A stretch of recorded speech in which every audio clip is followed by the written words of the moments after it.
Genealogy DNA testing. This is a topic which I've recently begun to explore with regards to furthering my knowledge about my family tree.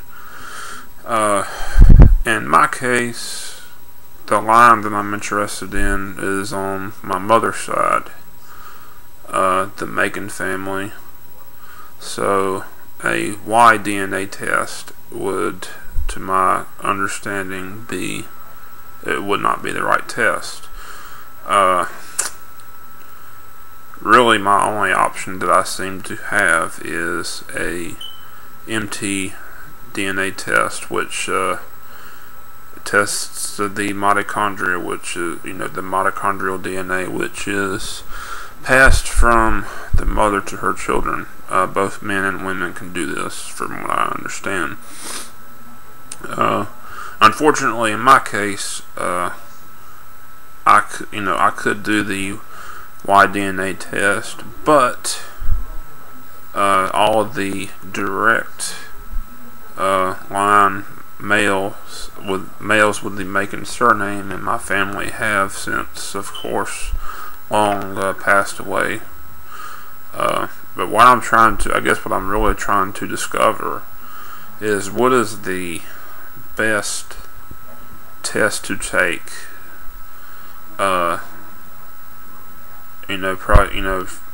what you get. The results that you get with the price that you pay, and overall, what is the best test for matching yourself to a male ancestor on your mother's side?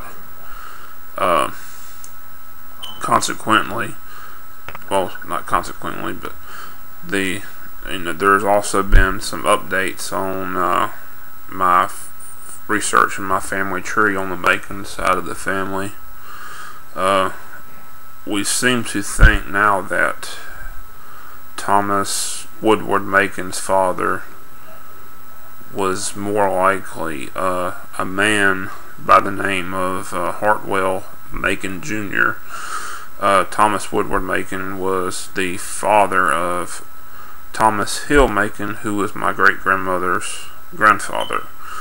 His father, Thomas Woodward Macon, was born in South Carolina about 1811.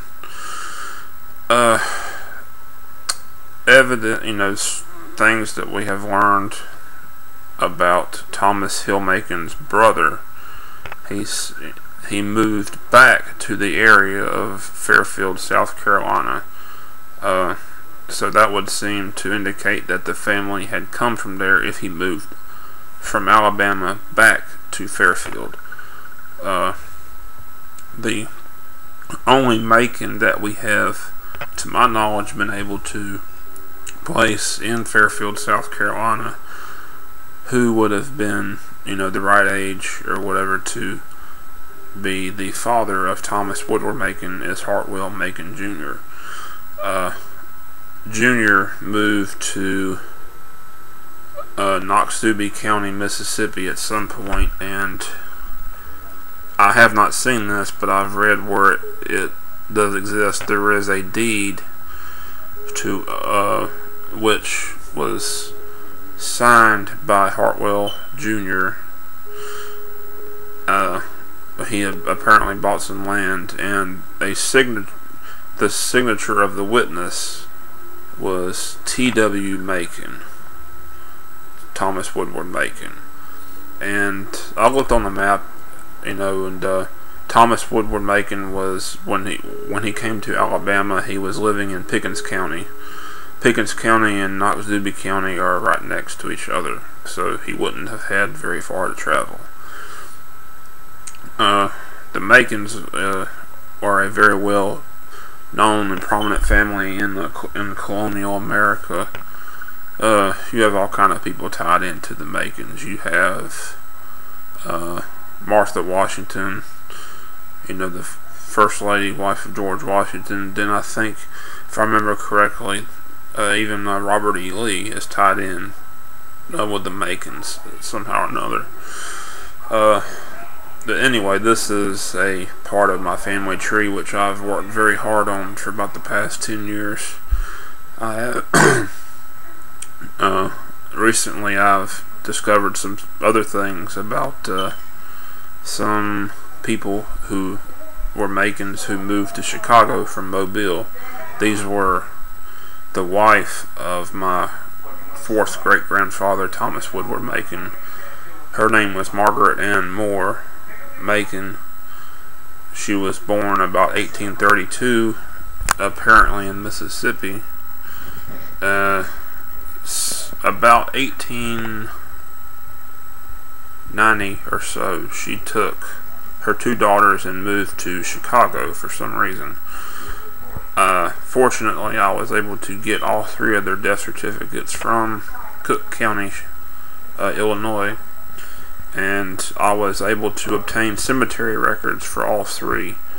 Margaret Macon has a headstone which the people at Graceland Cemetery in Chicago were able to provide me a picture of for a small fee, and I thank them for that. And they also sent me photocopies of everything that they had, I believe, with regards to the graves. These people who moved to Chicago with Margaret Macon were Carrie Sears Macon, who died October 20th, 1894, and Marion Macon, who died sometime in May of 1940. I've tried to find obituaries for these, but apparently there were never any obituaries published. That's not to say, of course, that there were not any. I just haven't, I could have just not found them yet. Of course, it would be wonderful if by chance somebody who is watching this happens to know anything about these people. Hey, please feel free to leave me a message. I really love to talk about this part of my family, as well as the others, of course. The Macons, they've always been a very sort of mysterious part of my family because of the simple fact that nobody knew anything about my great-grandmother's family. She didn't talk about it. Nobody really talked about it. And so when I made an attempt to find out about these people, nobody really knew anything.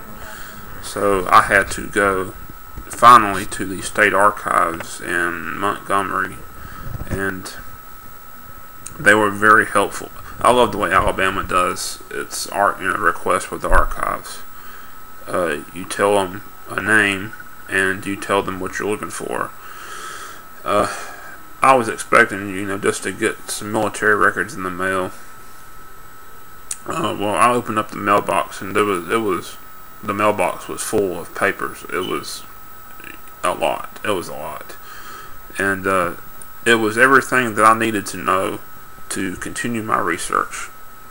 So the Alabama Department of Archives is a very good place to go if you don't have, if you don't have sufficient knowledge to continue in your research into your genealogy. But again, I would really like to know, what is the best thing to do with DNA testing? I would really love to connect with some more Macon ancestors.